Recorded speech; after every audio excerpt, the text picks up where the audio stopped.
स्वीकार्य अभिवादन नमस्कार। यशपाल के उपन्यास अमिता के धारावाहिक वाचन में आज हम उपस्थित हैं 5वें अंक के साथ। पिछले अंक में हमने जाना युवराज्ञी अमिता के बारे में और उनके नगर विहार का वर्णन हमने किया था, जिसमें उन्होंने यूथप स्कंद को बभ्रू की भांति जंजीर से बांधकर अपनी हथिनी लक्ष्मी के हौदे में बिठा लिया था। आज जानते हैं इस क्रम में आगे क्या हुआ। सूर्य क्षितिज में नीचे उतर गया था, पर पश्चिम आकाश में अभी भी अरुणिमा शेष थी। कलिंग के राजप्रासाद के ऊंचे कंगूरे और मुंडेर अभी तक सूर्य की अंतिम किरणों से चमक रही थी। राजमाता मही की एक दासी आई और महारानी के कक्ष के द्वार पर सिर झुकाकर खड़ी हो गई। महारानी ग्रंथ का पाठ छोड़कर तुरंत द्वार पर आ गई। वृद्धा राजमाता मही ने एक दासी के कंधे का सहारा लिया और महारानी के कक्ष में प्रवेश किया। राजमाता मही के केश श्वेत थे, दांत निकल जाने के कारण मुख पोपला हो गया था। उनके शरीर पर भूरे रंग का दुशाला था और कमर से श्वेत रेशम का शाटक लिपटा हुआ था। महारानी ने राजमाता के चरण स्पर्श कर उन्हें प्रणाम किया और ऊनी आसन में ढकी एक चौकी पर पधारने की प्रार्थना की। राजमाता मही ने महारानी को युवराज्ञी पुत्री के शतायु होने का आशीर्वाद देकर चौकी पर अपना आसन जमाया। वृद्धा ने कक्ष में चारों ओर दृष्टि दौड़ाई। वधू, पूरा दिन बीत गया, सूर्य अस्त हो गया। आज हमारा चांद, हमारी पोती दिन में एक बार भी दिखाई नहीं दी। मन नहीं माना तो सोचा वधू के यहाँ ही देखाएं। कहाँ गई मेरी युवराज्ञी? राजकुमारी अमिता तीसरे पहर कंचुकी के साथ गई थी और सूर्यास्त तक लौटी नहीं थी। महारानी के मन में भी चिंता थी, पर तथागत की संध्या पूजा का समय हो जाने के कारण उन्होंने चिंताहारी करणीय मैत्रीय सूत्र का पाठ कर मन को निश्चिंत कर लिया। उन्होंने सास के प्रश्न के उत्तर में कहा, बेटी नगर विहार के लिए जाना चाहती थी। कंचुकी मामा और वापी के साथ हाथी की सवारी पर जाने की अनुमति दी थी मैंने। बेटी को आ तो जाना चाहिए था, आती होगी। भगवान रक्षक हैं। राजमाता ने विस्मय में अपने हाथ पोपले गाल पर रखकर असंतोष प्रकट किया। वधू, गोद के बच्चे को इतनी देर के लिए ऐसे आंखों से ओझल होने दिया जाता है? सुनो, तुम चैत्य में बेटी के कल्याण के लिए परित्राण दिवासेना का पाठ करवाती हो तो वैतालिक से भी दोष की मार्जना करवाती हो या नहीं? राजमाता की दृष्टि तांबूल वाहिनी दासी की ओर गई। दासी स्वामिनी की इच्छा समझ तुरंत उनके लिए पान लगाने लगी। वृद्धा ने अपना असंतोष प्रकट करने के लिए कहा, वधू, तुम्हारा वैराग्य तो ऐसा है कि अपनी चिंता तो है ही नहीं, बेटी के लिए भी निर्मोही होती जा रही हो। मेरी पोती ही तो इस वंश का दीपक है। महारानी ने चित्त को स्थिर रखने के लिए पल भर नेत्र मूंद कर उत्तर दिया, अम्मे, चिंता तो मन का भ्रम है। महारानी अपनी बात पूरी कर भी नहीं पाई थी कि कक्ष के आलिंद से अमिता का कंठ स्वर सुनाई दिया, अम्मा अम्मा, और उछलते और किलकते हुए अमिता ने कक्ष में प्रवेश किया। महारानी की बात मुख में रह गई। महारानी ने सूत्र पाठ कर तथागत का स्मरण करते हुए बेटी का तुरंत आ जाना भगवान का चमत्कार समझा और उनकी कृपा के लिए अपने नेत्र मूंद लिए। दादी राजमाता ने बाहें फैलाकर पोती को पुकारा, आओ बच्चे, आ मेरी चंदा, कहाँ गई थी? दादी की पुकार अमिता के कान में नहीं पड़ी। वो पीछे घूमकर अपने हाथ में थमी जंजीर से बंधे जीव को अंदर आने के लिए पुकार रही थी। जंजीर में बंधा यूथप गर्दन झुकाए कक्ष में आ जाने के लिए विवश था। यूथप का मुख क्रोध, अपमान और अपनी असहाय अवस्था के अवसाद में अति म्लान हो रहा था। अमिता ने दादी के दुलार को लक्ष्य न कर उत्तेजना से महारानी को पुकारा, अम्मा अम्मा, ये पुरुष बभ्रू की भांति दुष्ट है, दूसरों को डराता है। हम इसे दंड देने के लिए बांध लाए हैं। महारानी के नेत्र विस्मय से फटे रह गए। उन्होंने ऊंचे स्वर में आज्ञा दी, छोड़ो, छोड़ो, तुरंत इसे छोड़ो। अमिता के पीछे कक्ष के बाहर खड़े कंचुकी ने तुरंत आगे बढ़कर यूथप के गले से जंजीर निकाल ली। महारानी ने बेटी की भर्त्सना की। ये क्या मूर्खता करती हो? मनुष्य को पशु की भांति बांधते हैं? क्या राजपुरुष को दास की भांति बांधा जाता है? अमिता की दादी दासी द्वारा प्रस्तुत तांबूल मुख में ले चुकी थी। उन्होंने भरे हुए मुख के कारण विकृत स्वर में टोक दिया, अरे वधू, क्या हुआ? बच्चा है, क्यों डांटती हो? उसकी प्रजा ही तो है। महारानी ने कंचुकी की ओर देखकर संतोष प्रकट किया। मामा, तुमने ऐसा क्यों होने दिया? महामंत्री का कपाल केश रहित हो जाने के कारण माथा पूरे सिर पर फैल गया था। आचार्य की पत्नी का देहांत बहुत वर्ष पूर्व हो चुका था।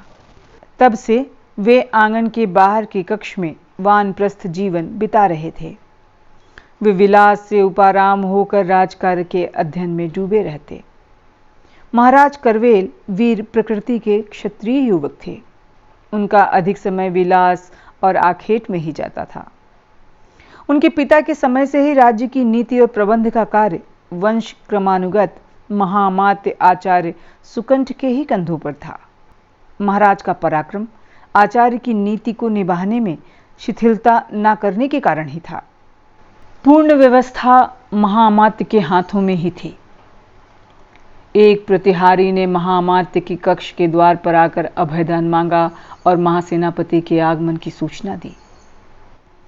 अशोक के आसन्न आक्रमण की स्थिति में महासेनापति दूसरे तीसरे दिन मंत्रणा के लिए आते रहते, परंतु उनके आने का समय दिन का चौथा पहर रहता। महासेनापति का आधी रात में आना विशेष कारण के बिना नहीं हो सकता था। आशंका की संभावना से भी महामात्य के प्रशस्त माथे पर क्षोभ का कोई चिन्ह नहीं दिखाई दिया। सेवक ने महासेनापति के लिए एक कोमल वस्त्र से ढकी चौकी महामात्य के तख्त के समीप रख दी। महासेनापति ने कक्ष में आकर प्रणाम किया। आचार्य महामात्य, भद्रकीर्ति का प्रणाम स्वीकार करें। असमय आकर कष्ट देने के लिए क्षमा करें।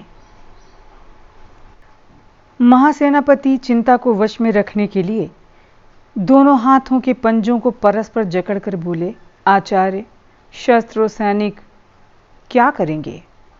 अशोक के इस सैन्य दल को राजधानी से 50 योजन आगे बढ़कर भी पराजित नहीं किया जा सकेगा। अंतिम निर्णय यहां राजधानी के प्राचीर पर ही होगा। ऐसे समय में मुख्य शक्ति उत्तर द्वार का दुर्ग ही होगा। क्या समाचार नहीं मिला? भद्रकीर्ति ने आचार्य की ओर देखा।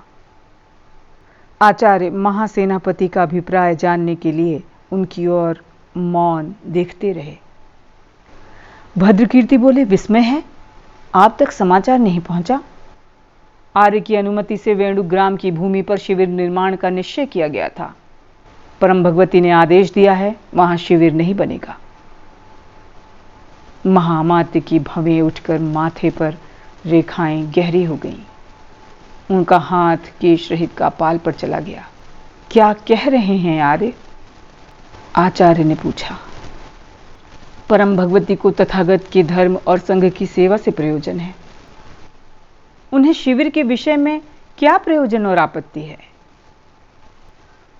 महासेनापति अपने क्षोभ पर लगाया निरोध भूलकर बोले, वेणुक ग्राम की टेकरी की भूमि के प्रतिदान में ग्रामवासियों को दक्षिण में दूनी भूमि पाकर संतोष नहीं हुआ। प्रजा में ऐसी स्पर्धा पहले तो कभी नहीं देखी। महासेनापति क्षोभ को वश में करने के लिए क्षण भर मौन रहकर बोले, आचार्य नहीं जानते और क्या हुआ?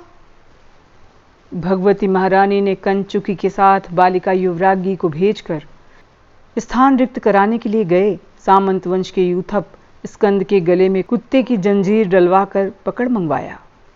महासेनापति भावावेश में एक क्षण मौन रह गए। स्कंद इस अपमान और लज्जा से गले में फंदा डालकर प्राण देना चाहता था। उससे बहुत अनुनय से समझाया है कि अबोध बालिका का कार्य बाल क्रीड़ा है। आचार्य, राज्य की रक्षा किस प्रकार होगी? आचार्य अपना हाथ केशहीन कपाल पर रखे हुए बोले, आर्य भद्रकीर्ति, हमने इस विषय में कुछ नहीं सुना, परंतु आर्य का वचन प्रमाण है। कर्तव्य पालन के लिए आर्यपुत्र स्कंद की पदवृद्धि कर उसका उत्साहवर्धन करना होगा। अस्तु आर्य महारानी का स्वभाव और प्रकृति ऐसी नहीं है। विस्मय है, राजाज्ञा के विरोध की स्पर्धा बेणुक ग्राम को कैसे हुई, ये चिंता का कारण है। भद्रकीर्ति बोले, आचार्य, परिस्थिति विस्मय और चिंताजनक है। सामंत विष्णुवर्मा यूथप स्कंद को लेकर मेरे यहाँ आए थे। महारानी ने यूथप द्वारा महासेनापति को संदेश भेजा है, युद्ध और हिंसा मत करो। महारानी की वाणी में किसके शब्द हैं? महासेनापति और महामात्य को सेवा में स्मरण न कर महारानी यूथप द्वारा संदेश भेजेंगी और कंचुकियों द्वारा यूथपों का नियंत्रण करेंगी।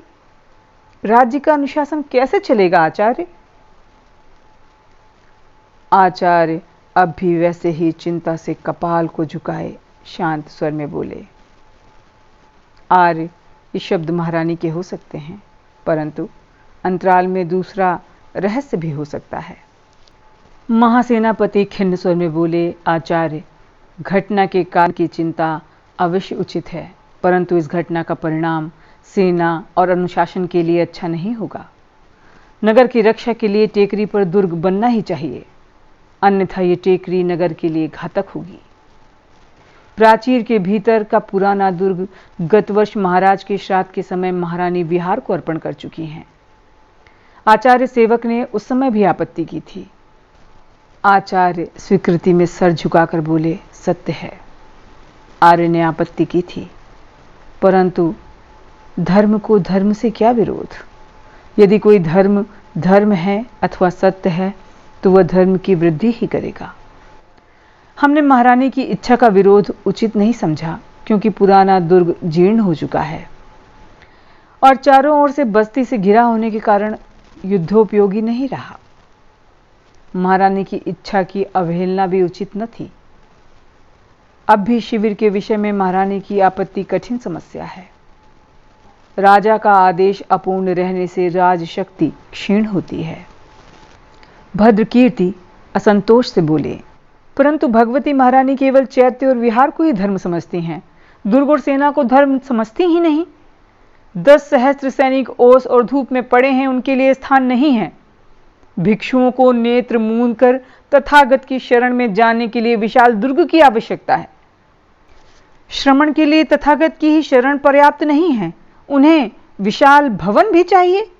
राज्य और शासन की रक्षा सैनिक और योद्धा नहीं, हाथ में भिक्षा पात्र लेकर भिक्षा मांगने वाला करेगा। आचार्य का हाथ कपाल से उतरकर उनकी श्वेत दाढ़ी के केशों पर आ गया। भूमि की ओर देखते हुए बोले, उत्तर टेकरी पर दुर्ग बनाने की अनुमति महारानी को देनी चाहिए। इस घटना के परोक्ष में हमें कूटनीति का संदेह है। महारानी का धर्म विश्वास, राज्य धर्म, अनुशासन और राज्य की रक्षा में बाधा बनेगा तो नित्य संकट आएगा। आर्य विश्वास रखें, आचार्य राजदर्शन के लिए प्रासाद में उपस्थित होंगे। आज के अंक में इतना ही। अगले अंक के साथ हम फिर उपस्थित होंगे। तब तक के लिए दीजिए अनुमति। नमस्कार।